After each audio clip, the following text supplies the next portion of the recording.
దేవునికి మహిమ కలుగునుగాక. మన ప్రభువును రక్షకుడైన యేసు క్రీస్తు ఘనమైన నామమున ఈ రాత్రి దైవ సన్నిధి కూడి వచ్చిన మీ అందరికీ మొట్టమొదటిగా ప్రత్యేకమైన వందనాలు. ఇంతవరకు పాటలు, ప్రార్థన, జ్ఞాపన ప్రార్థనలో ప్రభు ఎంతో సహాయం చేశారు. నేను కొంచెం లేట్ అయ్యాను. లేట్ అవ్వడానికి కారణం ఏంటంటే దాసరపేటలో ఈరోజు సిలువ జ్ఞాన కూడిక, వాళ్ళ బర్త్డే సెలబ్రేషన్ కూడా కుర్రోడిది. అక్కడికి వెళ్ళటం తర్వాత ఇంచుమించు 20 నిమిషాలని పట్టింది. 5,000 పాలెంలో ఒక కొబ్బరికాయ లారీ రోడ్డు అడ్డంగా ఉంది. బయటికి వెళ్దామంటే గొయ్య, ఈ పక్క వెళ్దామంటే నీరు. అది ఎదరకొచ్చేదాకా దాని వెనకాల రావాల్సి వచ్చింది. అక్కడ కొంచెం చాలా లేట్ అయిపోతుంది. రేత్రి ఆ రోడ్డు చాలా ఇబ్బందిగా ఉంటుంది. ఏదేమైనా దైవ సన్నిధిలో మనందరం కలిసి ప్రభువును స్తుతించటం, ఇది దేవుడు మనకిచ్చిన గొప్ప భాగ్యం. 1-2 మాటలు మనం చదువుకుని జ్ఞానం చేసి త్వరగా ముగిందాం. మార్కు సువార్త 14వ అధ్యాయము 12వ వచనం నుండి 21వ వచనం దాకా ఈ రాత్రి దేవుని యొక్క వాక్యాన్ని మనం జ్ఞానం చేద్దాం. మార్కు సువార్త 14వ అధ్యాయము 12 నుండి 21వ వచనం దాకా.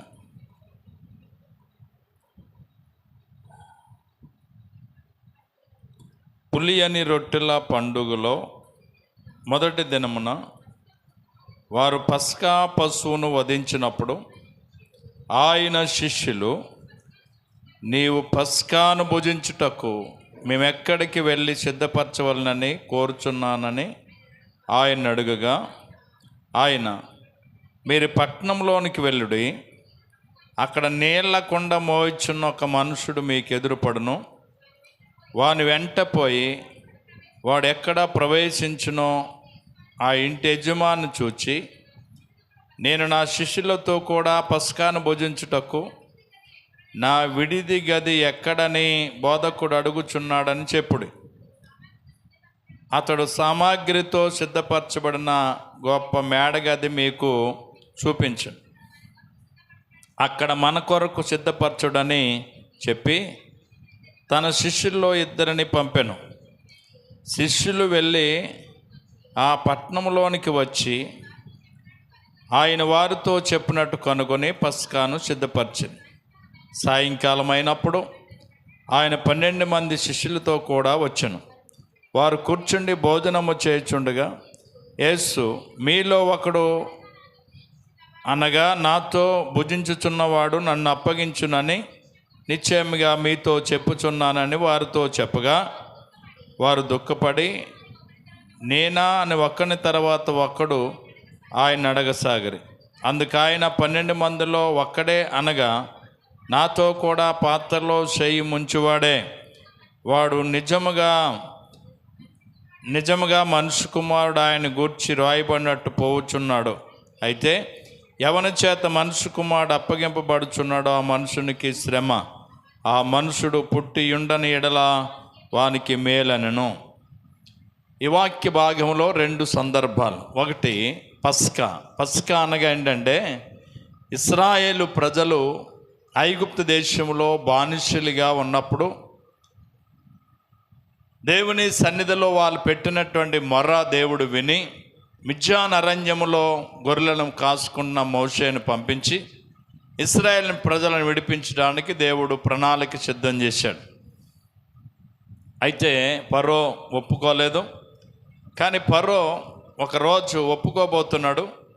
ఈరోజు రేపు ఒప్పుకుంటాడు, మీరు రేపు మిమ్మల్ని పంపించేస్తాడు. కనుక ఈ రాత్రి మీరందరూ ఒక గొర్రె పిల్లను తీసుకుని మీ కుటుంబానికి సరిపడా ఎంతైతే సరిపోద్దో అంత వెయిట్ కలిగినటువంటి గొర్రెను మరి చక్కగా మీరు గొర్రె పిల్లను సిద్ధపరచుకొని ఆ రోజు మీరు రక్తాన్ని తీసేమో మీ ద్వారబంధాలకు పూసుకోండి.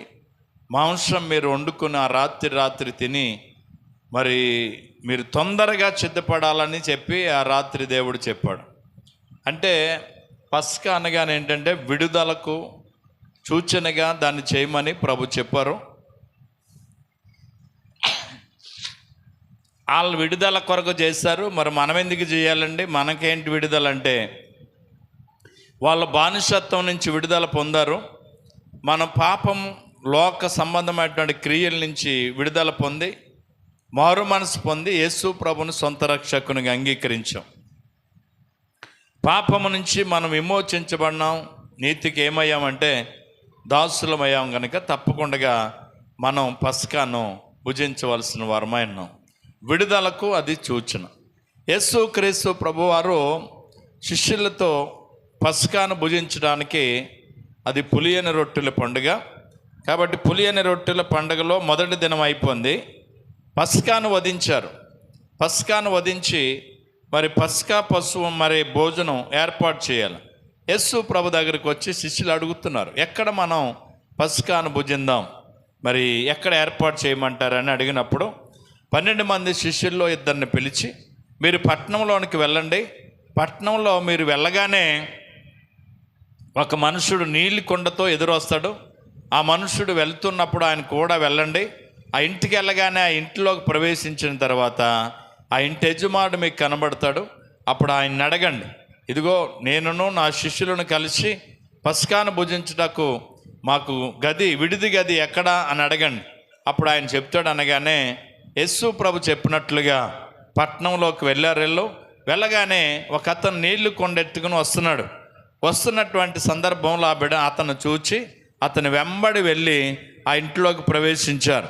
ఇంట్లోకి ప్రవేశించి ఇంటి యజమాని అడగగానే ఆయన చెప్పే మంచి సామాగ్రి గలంటే మేడగదిని వాళ్ళ కొరకు సిద్ధపరిచాడు. ఇప్పుడు మేడగదిలోకి వీళ్ళందరూ వెళ్ళటానికి ఆ గది చూపించాడు. వెంటనే ఆ రాత్రి యేసు ప్రభు తన 12 మంది శిష్యులను తీసుకుని ఆ మేడగదికి పస్కా భుజించడానికి వెళ్ళాడు. గట్టిగా దేవునికి స్తోత్రం చెప్దాం. పస్కా భుజించడానికి వెళ్ళారు. పస్కా భోజనం చేస్తున్నారు అందరూ. భోజనం చేస్తున్నప్పుడు యేసు ప్రభు ఓ మాట అన్నాడట, మీలో ఒకడు నన్ను అప్పగించబోతున్నాడు అని. వెంటనే ఈ మాట అన్న వెంటనే వాళ్ళందరూ దుఃఖపడ్డారట, ఏడ్చారట. ఇదేంటి ప్రభా, మేము నిన్ను అప్పగించటం ఏంటి, నిన్ను మేము ఎందుకు అప్పగిస్తాం అని వాళ్ళందరూ ఏడ్చారట. ఏడ్చి చాలా బాధపడుతున్నారు.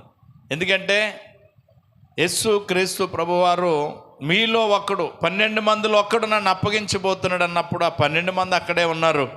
వాళ్ళందరికీ చాలా బాధ అనిపించింది. వాళ్ళందరూ ఏడ్చారట, దుఃఖించి నేనా ప్రభు అంటే ప్రభు అంటున్నారు, ఇదిగో నాతో పాటు ఎవడైతే పాత్రలో చెయ్యి ముంచుతాడో వాడే నన్ను అప్పగించబోతున్నాడని చెప్పాడు. నాతో భోజనం చేసేవాడే అంటే ఆలోచన చేస్తే ఎప్పుడైతే ఈ మాట విన్నారో వాళ్ళందరూ బహుగా ఏడ్చి నేనా ప్రభువా నేనా అంటున్నారు. ఎందుకంటే అందులో 11 మందికి ఏమీ తెలియదు, ఒక్కడికి తెలుసు.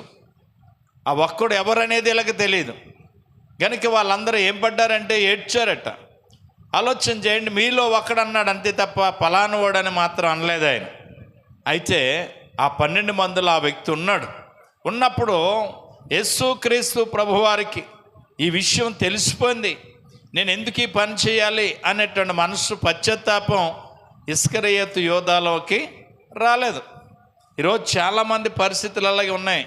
వాళ్ళు తప్పు చేస్తున్నారనే విషయం తెలియనని చెప్పు భయపడుతున్నారు.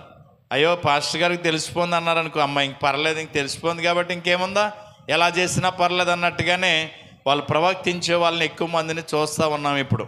కానీ అక్కడ యేసు ప్రభు నా గురించి తెలిసిపోయింది, దేనికి నేను అప్పగించబోతున్న విషయాన్ని ఉమ్మడిగా చెప్తున్నాడు, నా గురించి చెప్పలేదేనా, ఎందుకు ఈ పని చేయాలి నేను అనే పశ్చాత్తాపం ఇస్కరియోతు యోధాలోనికి రాలేదు. మీరు ఆలోచన చేయండి, తను నమ్మాడు 12 మంది శిష్యులను, మీరు నన్ను వెంబడించండి, మిమ్మల్ని మనుషులు పట్టే జాలగా చేస్తానన్నాడు.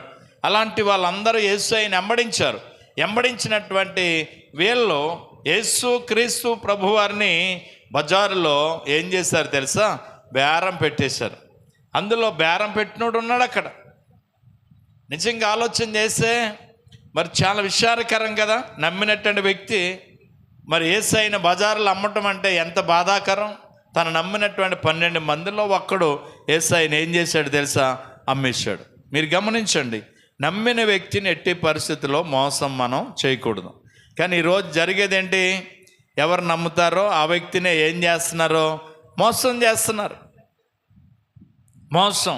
కాబట్టి దయచేసి మనం అలాగ చేసేవారుగా ఉండకూడదు అనేది వాక్యం యొక్క సారాంశం. మీరు గమనిస్తే 41వ కీర్తన అనుకుంటాను 9వ వచనంలో దావీదు జీవితంలో కూడా ఇటువంటి అనుభవం ఎదురైంది. ఏంటి ఆయనకి ఎదురైన అనుభవం అంటే 41:9 చూడరా. నేను నమ్ముకొనిన నా హితుడు నా ఇంట భోజనం చేసిన వాడు నన్ను తన్నడానికి ఏమెత్తాడు తెలుసా? మడిమినెత్తెనో. ఇది దావీదు అనుభవం.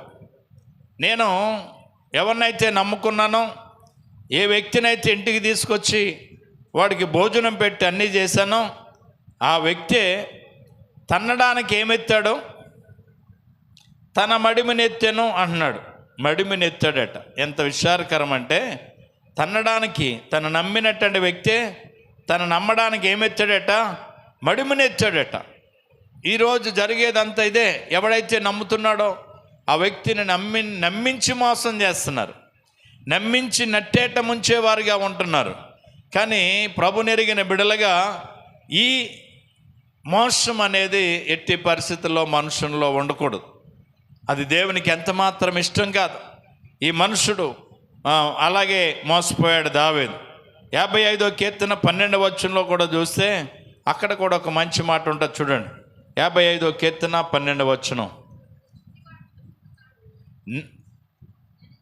నన్ను దూషించువాడు శత్రువు కాదు, శత్రువైన ఎడల నేను సహింపవచ్చును.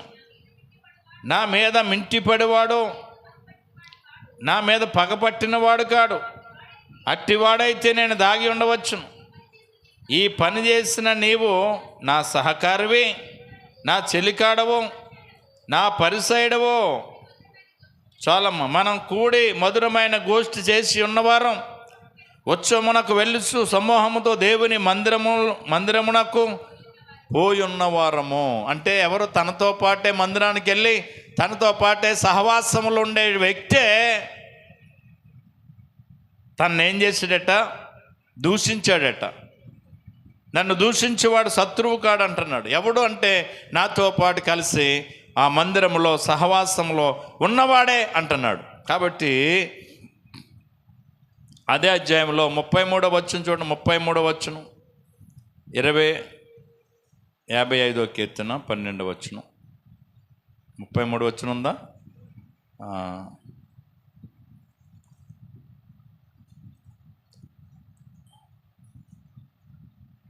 2 సమూయేలు గ్రంథం 13వ అధ్యాయం 12వ వచనం చూడండి.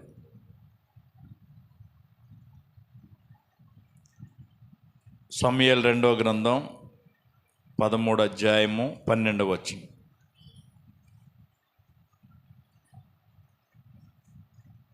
ఏంట్రా 15-12 చూడు. 15-12.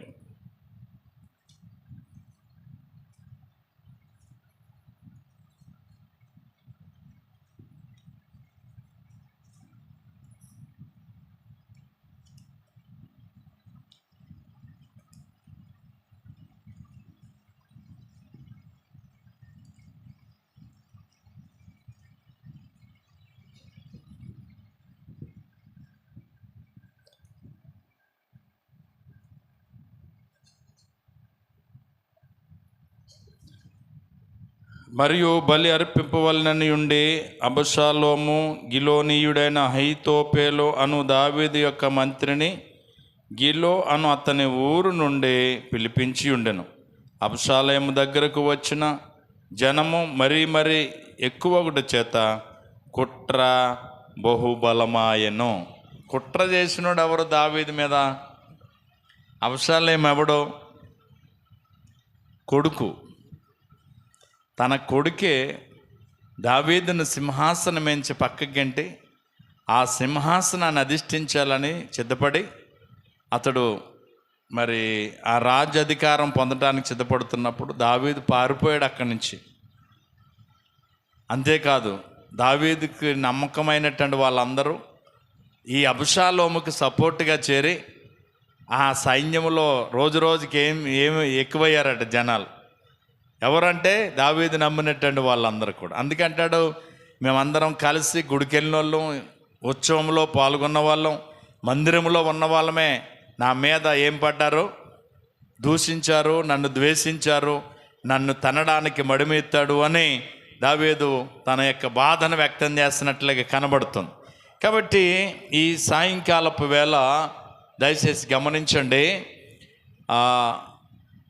మనము నమ్మినటువంటి వ్యక్తి విషయంలో ఎప్పుడు ఏం తలపెట్టకూడదు, కీడు తలపెట్టకూడదు. నమ్మిన వానికి ఏం తలపెట్టకూడదు, కీడు తలపెట్టకూడదు. కానీ యేసు ప్రభు ఎవరినైతే నమ్మాడో అందులోనే ఒకడు యేసయ్యను నమ్మేసినట్లుగా కనబడుతుంది. దావీదు ఎవరినైతే ప్రేమించి ఇంటి చేర్చి వాడికి భోజనం పెట్టి తన ఇంటిలో చేర్చుకున్నాడో అదే వ్యక్తి తనడానికి ఏమెత్తాడట, మడిమెత్తాడని వాక్యం కనబడుతూ ఉంది. ఒక వ్యక్తి ఎడారి మార్గంగా నడుచుకుంటూ వెళ్తున్నాడు అడవులో నుంచి. అయితే అవి ఏం జరిగిందో తెలుసా, ఒక సర్పం, ఒక పొదలో ఉన్న సర్పం అలా చెట్టు మీదకి రెమ్మ మీదకి ఎక్కి చూస్తుంది. చాలా ఒళ్ళిపోయిందండి పాపం. అంటే అదేదో పగపట్టిన పాములాగా ఉంది, చాలా పెద్ద పాము. ఆ వ్యక్తి అంట దీన్ని చూసి జాతిగల పాములాగా ఉంది, అయ్యో పాపం అని దాని మీద జాలిపడి ఆ పామునంట గొడ్లో గూడు కింద కట్టి దాన్ని జాగ్రత్తగా అందులో ఎక్కించి ఇంటికి తీసుకొచ్చి దానికి రోజు అంట ఏమేయటం మొదలెట్టాడు తెలుసా, ఒక 1/2 లీటర్ పాలు బయట కొనుక్కొచ్చి దానికి కాసి రోజు పాలు ఎత్తున్నాడట. ఎందుకోసం, పాము ఏమైపోయింది, ఒళ్ళిపోయింది, చచ్చిపోయేలా ఉంది పాపం. అయ్యో పెద్ద పాము, జాతిగల పాము అని రోజు పాలు వేస్తున్నాడట. పాలు తిని పాలు తాగి రోజు రోజుకి ఏం పడ్డది, మళ్ళా మామూలుగా యథావిధిగా పాము తయారైపోయిందట. ఓ రోజు పాలట్టుకొచ్చి పోతుంటే ఈ చెయ్యి పట్టుకుని కరిచేసిందట. అంటే ఇప్పుడు ఆ పాముని ఏం చేయాలా, చచ్చిపోయే పామును అట్టుకొచ్చి పెంచినందుకు కాట. నిజమే కదా, అదే జరుగుతుంది లోకంలో జరిగేది అంతా అదే. ఎవరినైతే ప్రేమిస్తామో ఆ వ్యక్తే మన మీద తిరుగుబాటు. ఏ వ్యక్తి మీద అయితే ప్రేమ చూపుతామో అదే వ్యక్తి మనకి కీడు తలపెట్టడం. మనకే కాదు, యేసయ్యకి కూడా అదే జరిగింది. తన 12 మంది శిష్యులుగా ఏర్పాటు చేసుకున్నాడు, అందులో ఒకడు యేసయ్యను బజారులో అమ్మేశాడు. కాబట్టి ఈ రాత్రి ఒకసారి ఆలోచన చేద్దాం, ముగిస్తున్నాను నేను. పస్కా అనేదేమో విడుదలకు సూచనగా అది దేవుడు నియమించినటువంటి మరి విధి. రెండవదిగా చూస్తే నమ్మినటువంటి వాడు తినేవాడే మరి ఆ ఇంటికి మరి ఇంట్లో భోజనం చేసి ఇంటి వాసాలో లెక్కెట్టాడంటే చూడండి, అలాగే ఉంటుందన్నమాట. కాబట్టి దావీదు జీవితం అలాంటి అనుభవం ఎదురైంది. కాబట్టి ఇక్కడ కూర్చున్న మనందరం కూడా ఎట్టి పరిస్థితుల్లో నమ్మినటువంటి వ్యక్తికి ఎట్టి పరిస్థితుల్లో ఏం చేయకూడదు తెలుసా, మోసాన్ని మనం తలపెట్టకూడదు. వాడికి మనల్ని ప్రేమిస్తున్నాడు కనుక మనం ప్రేమించగలగాలి, అంతే తప్ప కీడు మనం తలపెట్టకూడదు. కాబట్టి ఈ రాత్రి వాక్యాన్ని గమనించండి. మనం ఎందరో మనల్ని నమ్ముతారు, ఆ వ్యక్తి నమ్మినటువంటి వ్యక్తికి ఎట్టి పరిస్థితుల్లో మోసాన్ని మనం తలపెట్టకూడదు. ఈరోజు జరిగేది ఏంటి లోకంలో, ఎవడు నమ్ముతాడో అన్నే మోసం చేస్తారు. నమ్మకపోతే ఏం జరగదు, మోసం జరగదు. నమ్ముతాం కాబట్టే మోసం. కాబట్టి ఎవరు నమ్మించి మోసం చేసే వాళ్ళుగా ఈరోజు చాలామంది ఉంటున్నారు. ప్రభుని ఎరిగిన బిడ్డలుగా, ఆయన సహవాసంలో సాగుతున్న బిడ్డలుగా ఎట్టి పరిస్థితిలో అట్టి మనసు మనకు ఉండకూడదు. అలా ఉండకూడదు అనేదే వాక్య సారాంశం. అలాగా నమ్మినటువంటి వ్యక్తి విషయంలో ఏం చేయాలి తెలుసా, మన నమ్మిన వాని కొరకు ఏం పెట్టాలి, అవసరమైతే ప్రాణం పెట్టగలిగేదే నిజమైన స్నేహం. అది చూపగలిగిన వాడు యేసుక్రీస్తు ప్రభువారు ఒక్కరే. తను నమ్మినటువంటి వ్యక్తి కొరకు ఏం పెట్టాడు, ఆయన ప్రాణం పెట్టాడు. అది యేసయ్యలో ఉన్న గొప్పతనం. కాబట్టి ప్రభు నమ్మిన బిడలుగా, ప్రభుని ఎరిగిన బిడలుగా అట్టి మనసు కలిగి ముందుకు సాగిపోదాం. అట్టి కృపదేవుడు మన అందరికి ఇచ్చునుగాక. తల్ల వంచండి, ప్రార్థన చేద్దాం. ప్రేమ నమ్మకం కలిగిన దేవా, నీ ఘనమైన ఉన్నతమైన నామానికి వందనాలు. నీ ఉచితమైన కృప చేత, నీ అపారమైన ప్రేమ చేత, ఏ యోగ్యత అర్హత మాకు లేనప్పటికీ మమ్మల్ని ఎంతగానో ప్రేమించి ప్రతి రాత్రి సిలువ జ్ఞాన కొడుకల్లో మేము పాల్గొనే కృపనిచ్చి నడిపిస్తున్న మా తండ్రి మీకు స్తోత్రాలు. ఇంతవరకు పాటల్లో, ప్రార్థనలో, విజ్ఞాపన ప్రార్థనలో మీరు మాతో ఉన్నందుకు స్తోత్రం అయ్యా. ఇదిగో నీ వాక్యపు నాయన జ్ఞానాన్ని మేము చేస్తాం తండ్రి. దయచేసి ప్రభా నాయన పస్కా విధిని మేము తప్పకూడదు. అదేవిధంగా నమ్మిన వ్యక్తి విషయంలో మోసం అనేది చేయకూడదు. కానీ నువ్వు నమ్మినటువంటి వాడే నిన్ను నమ్మినట్లుగా నీ లేఖనాల ద్వారా మాతో మాట్లాడవు తండ్రి. దావీదు కూడా అతని అనుభవంలోంచి కొన్ని మాటలు మేము నేర్చుకున్నాం. దావీదు ఎవరినైతే నమ్మాడో, ఎవరినైతే ఇంట చేర్చుకున్నాడో ఆ వ్యక్తి తన ఇంట భోజనం చేసిన వాడే తన్నడానికి మడిమెత్తాడట ప్రభా. అలాంటి వారిగా మేము ఉండకూడదు అనేది నీ వాక్య సారాంశం. అట్టి మనస్సు మా ఎవరిలో ఉండకుండగా ప్రేమ ఆప్యాయతలు కలిగి నమ్మిన వ్యక్తి కొరకు నాయనా ప్రాణం పెట్టినటువంటి నిన్ను మేము ఆచరణగా తీసుకుని ఆదర్శంగా తీసుకుని మేము సాగాలి ప్రభా. అట్టి కృప మాకు దయచేయండి. ఈ రాత్రి కూడి వచ్చిన చిన్నబిడ్డ మొదలుకొని పెద్దవారు వరకు కూడా మీ దీవెనలతో నింపండి. అలాగే యూట్యూబ్లో లైవ్లో వాక్యం వింటున్నారు చాలామంది, వారిని కూడా మీరు దీవించండి. మరి ముఖ్యంగా విదేశాలను మా ప్రియ సహోదరులందరినీ కూడా మీరు దీవించండి. ఈ రంజాన్ మాసం అంతా కూడా నీ కృపచేత బిడ్డలను ఎంతో కాపాడావు. రేపే తండ్రి రంజాన్. ఈ 40 రోజులు కూడా వాళ్ళకి ఎన్నో ఇబ్బందులు ఉంటాయి, కష్టాలు ఉంటాయి, శ్రమ అయినప్పటికీ వాళ్ళందరికీ క్షేమమనిచ్చావు తండ్రి. నీ కృపతో వాళ్ళందరినీ నింపినందుకు స్తోత్రం. ఈ బాంబింగ్స్ వల్ల, యుద్ధాల వల్ల ఎంతో భయాందోళన ఉంటున్నారు. ధైర్యపరచండి, బలపరచండి. ఆ యుద్ధంలో ఎటువంటి ప్రాబ్లమ్స్ ఎవరికి ఎదురు కాకుండా క్షేమాన్ని ఇవ్వండి. మా దేశానికి వాళ్ళు క్షేమంగా వచ్చే పర్యంతము నీ కాపుదల, భద్రత, సంరక్షణ ఇమ్మని, కూడి వచ్చిన మమ్మల్ని అందరినీ కూడా కృపతో నింపమని, విత్తబడిన మాటలు ప్రతి హృదయంలో ఫలింపచేయమని మా ప్రభును ప్రియరక్షకుడైన యేసయ్య అతి శ్రేష్టమైన నామమున ప్రార్థించి స్తుతించి అడిగి వేడుకొనుచున్నాం పరమ తండ్రి. ఇప్పుడు మన తండ్రి అనే దేవుని యొక్క ప్రేమయు, కుమారుడైన యేసు క్రీస్తు వారి యొక్క కృపయు, పరిశుద్ధాత్మ యొక్క సహవాసము, సమాధానం కూడి వచ్చిన మనకును తన నామమును ఎరిగిన ప్రతి ఒక్కరికి ఇప్పుడును ఎల్లప్పుడును ప్రభొచ్చు పర్యంతరము ఆయన కృప నిత్యము తోడై నడిపించును గాక. ఆయన సన్నిధి కాంతి మన మీదను, మన బిడల మీదను, సంఘం మీదను, గ్రామం మీదను నిత్యము నిలుచును గాక. యేసు రక్తమేచ్చ, సిలువు రక్తమేచ్చ, ప్రవేశు రక్తం సంపూర్ణ విషయం అపవాదికి ఎలికనంత నాశనము కలుగును గాక. ఆమేన్, ఆమేన్. అందరికీ వందనాలు.